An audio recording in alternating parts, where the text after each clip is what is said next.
Bismillahirrahmanirrahim. Alhamdulillahi rabbil alamin. Wa afdhalus salati wa atammut taslim ala sayyidina Muhammadin fakhril anbiya'i wal mursalin habibi rabbil alamin wa ala alihi wa ashabihi fi kulli waqtin wa hin. Allahumma arinal haqqa haqqa warzuqna ittiba'ah wa arinal batila batila warzuqna ijtinaba wa ibti'adah. Allahumma 'allimna ma yanfa'una wanfa'na bima 'allamtana wa zidna 'ilman wa fiqhan wa ikhlasan fid din bi rahmatika ya arhamar rahimin. Allahumma la sahla illa ma ja'altahu sahla wa anta ya hayyu ya qayyum taj'alul hazna idza syi'ta sahlan sahla. Rahmataka narju fala takilna ila anfusina tarfata 'ainin wa la aqalla min dhalik wa aslih lana sya'nana kullahu fatiras samawati wal ard. Anta waliyuna fid dunya wal akhirah tawaffana muslimin wa alhiqna bis salihin waj'al lana lisana sidqin fil akhirin waj'alna min warathati jannatin na'im wa la tuhzina yawma yub'atsun yawma la yanfa'u malun wa la banun illa man atallaha biqalbin salim wa ba'du fa ya wahhab alhimna as-shawab wa jannibna az-zalal wal khata' wan nisyan. Bismillah wa subhanallah walhamdulillah wa la ilaha illallah wallahu akbar. Wala haula wala quwwata illa billahil aliyyil azim adada ma kutiba wa yuktab abadal abidin wa dahrad dahirin. Para alim, para ulama, pewaris para anbiya yang kami hormati dan ta'zimi, wabil khusus mudiri hadal ma'had, sahibil istiqamah, sahibul majlis, murabbi ruhi sayyidi Abuya Yahya Zainal Ma'arif hafidhahullah wa matta'ahullah ta'ala bihayatih, dan semoga juga seluruh keluarga beliau diberikan kesehatan yang sempurna oleh Allah Subhanahu wa taala dalam keadaan taat. Pun juga ayahanda dari beliau yang sama-sama hadir di tengah-tengah kita untuk menambah keberkahan dari majelis ini. Beliau juga orang tua kami yang kami hormati. Alhamdulillah, pada kesempatan pagi hari ini, pagi merupakan awal kehidupan yang diberikan oleh Allah Subhanahu wa taala dalam setiap hari kepada kita. Pada kesempatan kali ini Allah Subhanahu wa taala masih memberikan kemudahan kepada kita untuk sama-sama hadir, bermujalasah, duduk bersama di Riyadhil Jannah. Apa itu Riyadhil Jannah? Taman surga. Yang ditanyakan oleh para sahabat, apa itu Rasulullah taman surga? Taman surga adalah hilaqudz dzikr, adalah perkumpulan di mana di dalamnya ada zikir kepada Allah Subhanahu wa taala. Di dalamnya ada keilmuan yang disampaikan, di dalamnya ada nasihat-nasihat yang mengingatkan diri kita kepada Allah Subhanahu wa taala. Karena di zaman akhir ini orang sudah banyak melupakan hak-haknya kepada Allah Subhanahu wa taala. Ketika hak-haknya kepada Allah Subhanahu wa taala sudah lalai, sudah terlupakan, maka hak-hak dan kewajiban juga kepada sama manusia itu juga akan terlalaikan dan terlupakan. Hablum minallah wa hablum minan nas, yang juga kami banggakan dan hormati seluruh para alim wal muta'allim was sami' wal muhibbin terhadap keilmuan yang insyaallah oleh Allah Subhanahu wa taala semua itu ditinggikan derajatnya, karena semua yang berhubungan dengan keilmuan oleh Allah Subhanahu wa taala akan diangkat derajatnya oleh keilmuan tersebut. Tak lupa kita sama-sama memohon kepada Allah Subhanahu wa taala agar bagaimana keilmuan yang diberikan oleh Allah Subhanahu wa taala kepada kita disertai dengan kemampuan kita untuk mengamalkan, direzekikan oleh Allah Subhanahu wa taala kepada kita untuk bisa mengamalkan keilmuan yang sudah kita dapat. Ketika alhamdulillah kita bisa mengamalkan keilmuan yang diberikan oleh Allah Subhanahu wa taala, maka kita tidak berhenti memohon di situ saja, akan tapi ada ruhul amal, yaitu ikhlas, yaitu keikhlasan. Karena kata sebagian ulama disampaikan, apabila Allah Subhanahu wa taala berkehendak untuk mencelakakan seorang hamba yang memang sudah ditakdirkan untuk menjadi seorang yang celaka, maka Allah Subhanahu wa taala memberikan 3 hal tanpa 3 hal. Jadi idza aradallahu ta'ala halaka 'abdin a'tahu thalathan duna thalathah. Apabila Allah Subhanahu wa taala menghendaki celakanya seorang hamba, maka Allah Subhanahu wa taala memberikan 3 hal tanpa 3 hal. Apa itu? Yang pertama, a'tahullahu ta'ala al-ilma wa lam yu'tihil amal. Allah Subhanahu wa taala memberikan ilmu, akan tapi Allah Subhanahu wa taala tidak merezekikan kepada orang yang sudah mendapatkan ilmu pengamalan. Itu golongan yang pertama yang sudah ada tanda akan celaka dengan keilmuannya. Karena man izdada ilman wa lam yazdad hudan lam yazdad minallahi ta'ala illa bu'da. Ini sudah sering kita dengar. Orang yang hanya mendapatkan tambahan ilmu, akan tapi hidayah dari Allah Subhanahu wa taala tidak dia dapatkan, maka apa yang ia dapat bukan malah dekat kepada Allah, akan tapi malah lebih menjauhkan dirinya dari Allah Subhanahu wa taala. Na'udzubillah. Kemudian golongan yang kedua, oleh Allah Subhanahu wa taala a'tahul amal ay bi ilmihi wa lam yu'tihil ikhlasa fihi. Orang yang kedua ini yang diharapkan, yang sudah dikehendaki oleh Allah Subhanahu wa taala kecelakaannya, yaitu seseorang yang diberikan pengamalan dengan ilmunya, akan tapi tidak diberikan keikhlasan di dalamnya. Untuk apa amal tanpa ikhlas? Untuk apa amal tanpa ikhlas? Ilmu tanpa amal sia-sia, begitu juga amal tanpa ikhlas sia-sia. Adapun golongan yang ketiga yang oleh Allah Subhanahu wa taala seakan-akan diberikan sesuatu yang mulia, akan tapi di balik itu ada kecelakaan, ada keburukan yang mengintai di belakangnya, yaitu a'tahum suhbatal ulama was sholihin wa lam yu'tihim al ma'rifata bi ahwalihim. Ada seorang golongan yang oleh Allah Subhanahu wa taala diberikan kesempatan untuk dekat dengan ulama, bermujalasah, duduk bareng dengan orang-orang soleh, akan tapi tidak direzekikan kepadanya pengetahuan tentang ahwal, perilaku, akhlak dan tata krama yang dimiliki oleh orang-orang soleh dan orang-orang alim yang duduk bareng dengannya. Sehingga apa? Dia dekat dengan ulama, a'udzubillah, na'udzubillah, tsumma na'udzubillah, hanya untuk sekedar mengangkat popularitasnya. Dia dekat dengan habaib hanya untuk bagaimana dia dapat foto bareng sama habaib. Dia dekat dengan orang soleh karena bagaimana dia dinilai oleh orang, dia merupakan orang-orang yang dekat dengan ulama. Itu semuanya 3 hal ini merupakan sesuatu yang dohirnya baik, akan tapi di balik kebaikan itu Allah Subhanahu wa taala memberikan ancaman yang cukup besar. Dari itu mari kita memohon kepada Allah Subhanahu wa taala, para bapak, para ibu, agar bagaimana Allah memberikan kemudahan kepada kita mendapatkan siraman ilmu.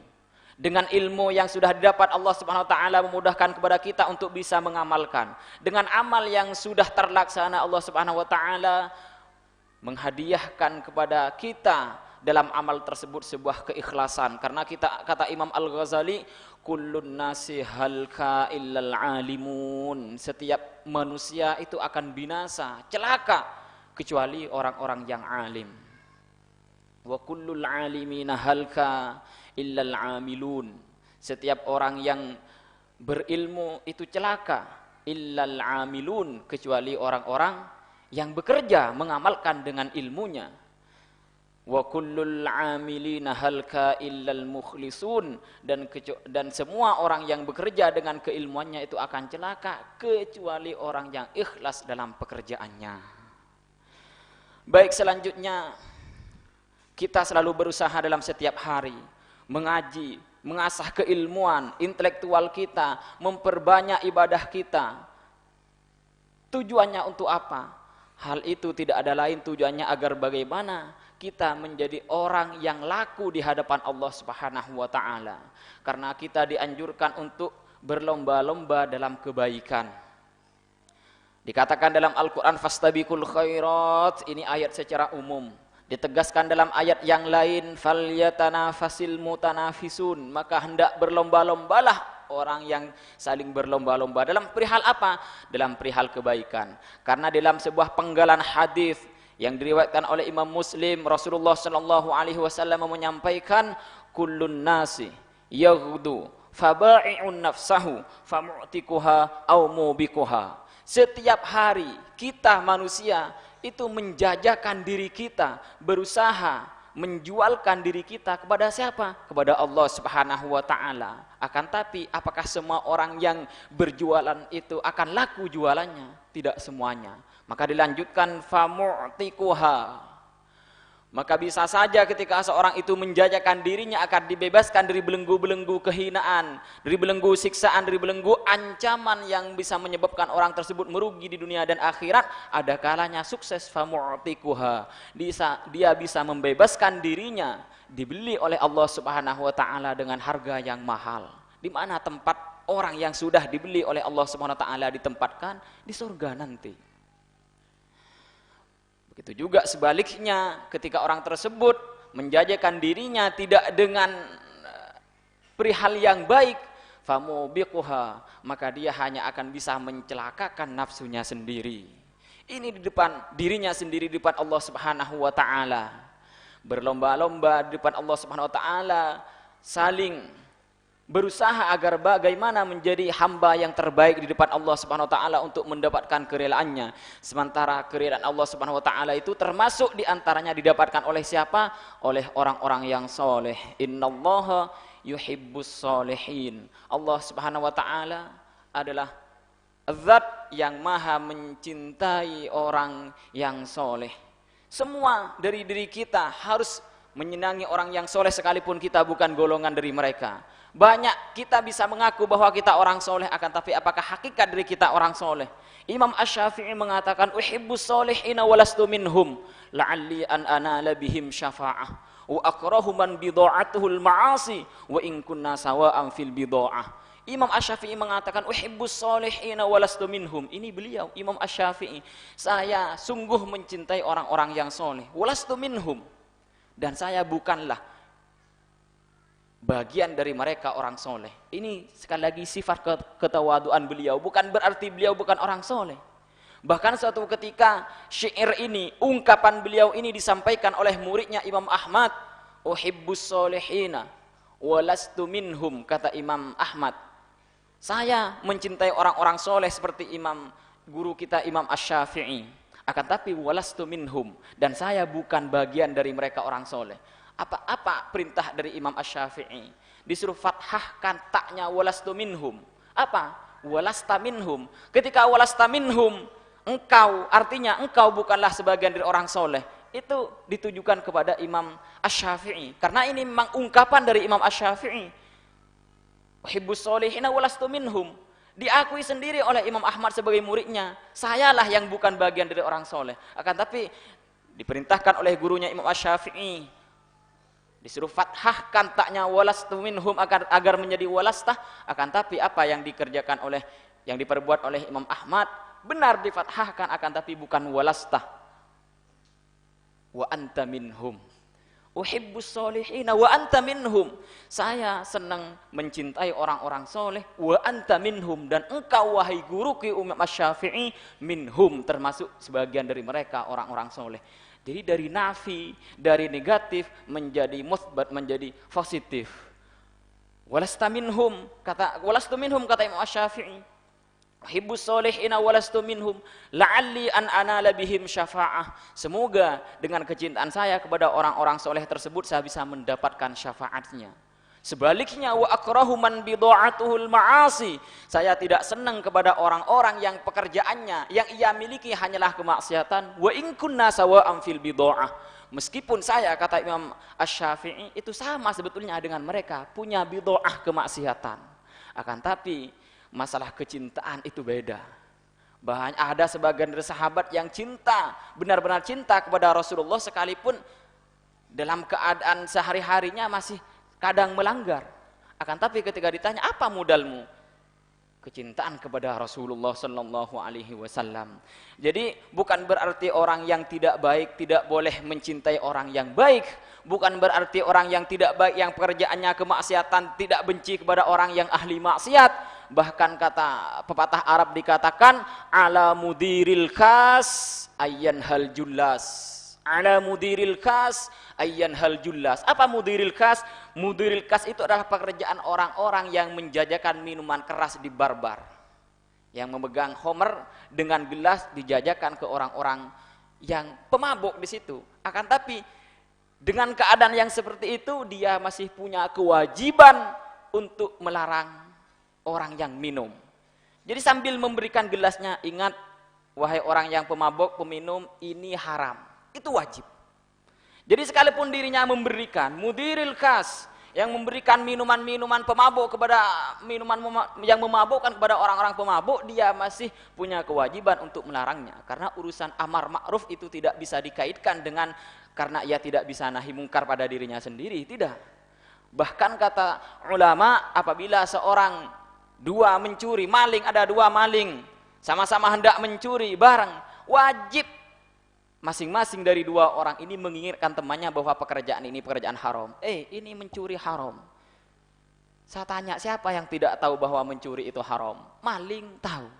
Karena dia tahu kalau itu haram, maka berkewajiban untuk menyampaikan kepada teman yang satunya ini bahwa pekerjaan yang dilaksanakan ini adalah pekerjaan haram.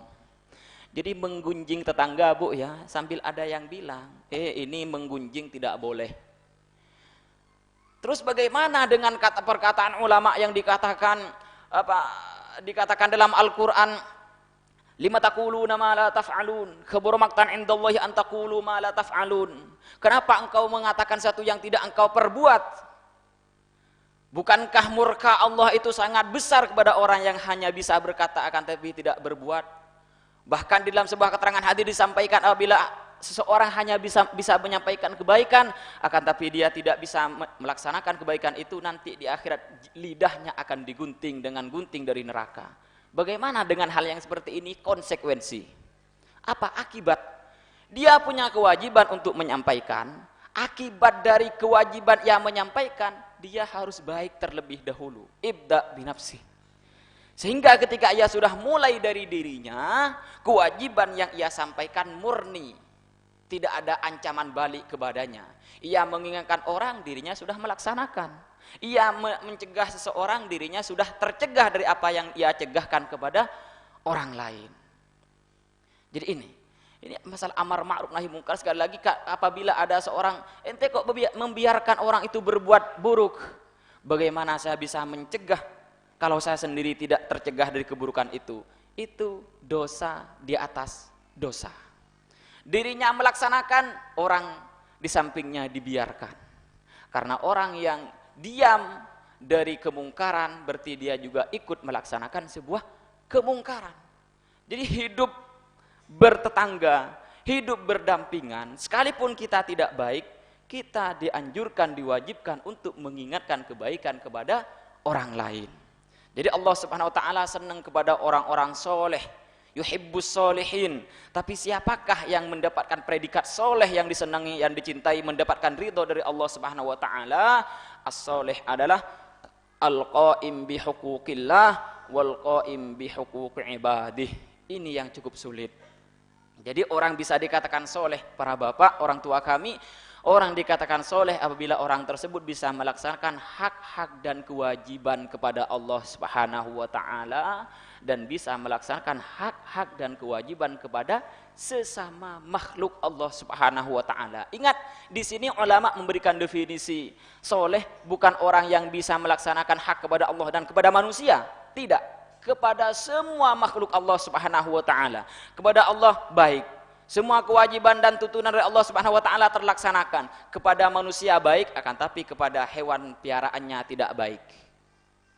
Juga bukan orang soleh, gagal untuk mendapatkan predikat soleh. Dia kepada Allah Subhanahu wa taala rajin ibadah, kepada tetangganya baik, kepada hewan piaraannya, kucingnya dibiarkan lapar, dia punya tanaman di depan rumahnya sudah lama tidak disiram, mati, itu sama halnya juga bukan orang soleh. Karena al-qaim bi huquqillah wal qaim bi huquqi ibadillah, bukan cuma manusia, akan tapi semua makhluk Allah Subhanahu wa taala yang bersentuhan dengan kita, apalagi itu manusia.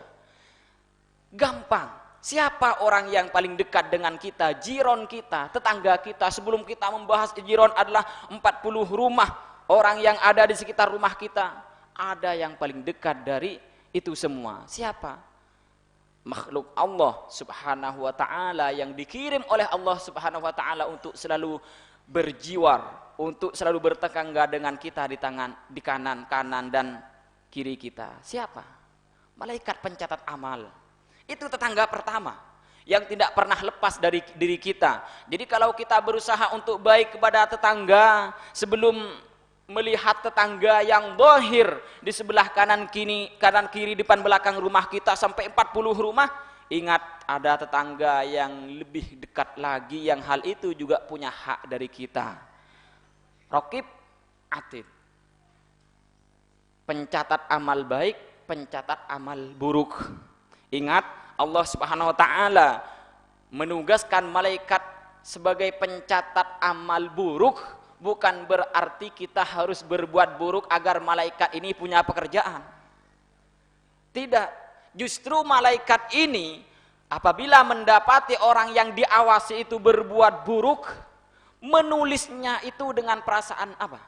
Dengan perasaan tidak sabar, dengan perasaan sedih, dengan perasaan menyayangkan. Sungguh sayang orang ini. Makanya apabila dari diri kita berbuat keburukan, tidak langsung dicatat sebagai keburukan, akan tapi ditunggu sampai orang ini punya kesempatan untuk bertaubat. Akan tapi sebaliknya, apabila malaikat yang diberikan tugas untuk mencatat kebaikan justru dengan senangnya mencatat langsung, bahkan dengan niat, hanya dari niat sebelum mengerjakan sudah dicatat.